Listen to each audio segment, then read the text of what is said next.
Bonjour à tous. Nous vous présentons aujourd'hui une étude menée par la CREG, la Commission de régulation de l'électricité et du gaz, datée du 2 septembre 2010. Cette analyse, réalisée conformément au cadre légal du marché de l'électricité, porte sur un sujet stratégique: l'impact que pourrait avoir l'arrêt des centrales nucléaires sur le prix de vente de l'électricité pour le consommateur final domestique. Pour cette analyse, nous avons simulé deux scénarios majeurs dès janvier 2010. Le premier concerne l'arrêt des trois plus anciennes centrales, Doel 1, 2 et Tianjin, et le second, un arrêt complet du parc nucléaire. Notre méthodologie repose sur le remplacement de cette production par des centrales TGV modernes alimentées au gaz naturel. Nous allons examiner comment ces changements affectent le paramètre d'indexation NC et, par extension, la facture d'un client résidentiel type consommant 3500 kWh par an. Passons au premier résultat chiffré concernant le paramètre NC, qui reflète les coûts de combustible. Comme vous pouvez le voir dans ces tableaux, l'impact n'est pas immédiat mais s'accentue au fil des mois. En août 2010, par exemple, le paramètre NC bondit de 23% en cas d'arrêt partiel, et subit une hausse spectaculaire de 112% dans l'hypothèse d'une sortie totale du nucléaire par rapport à la situation réelle. Il est important de préciser que le calcul du paramètre NC intègre un décalage temporel, basé sur les données de production des mois précédents. C'est pourquoi l'impact de l'arrêt de janvier ne devient pleinement visible qu'à partir du mois de mai. Pour notre analyse, le mois de juin est considéré comme le plus représentatif de l'impact moyen, car il correspond à une période où la production nucléaire théorique est optimale.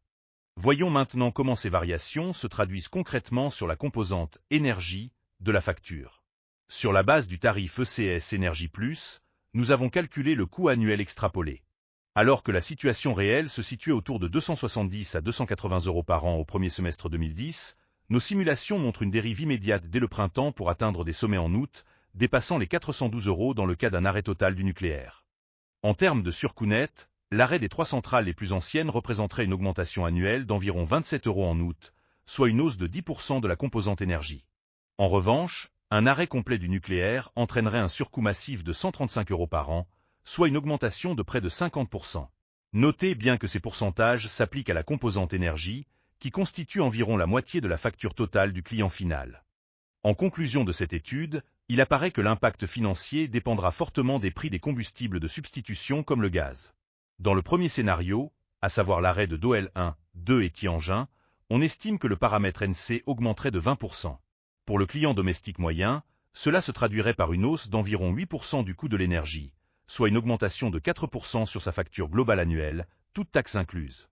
Enfin, dans l'hypothèse d'un arrêt complet du parc nucléaire, les conséquences sont nettement plus lourdes. Le paramètre NC s'envolerait de 89%, provoquant une hausse de 38% du coût de l'énergie. Pour le consommateur, cela représenterait un surcoût annuel moyen d'environ 103 €, soit une augmentation de près de 20% de sa facture totale. Ces conclusions, validées par le comité de direction de la CREG, soulignent l'importance du mix énergétique dans la stabilité des prix pour les ménages.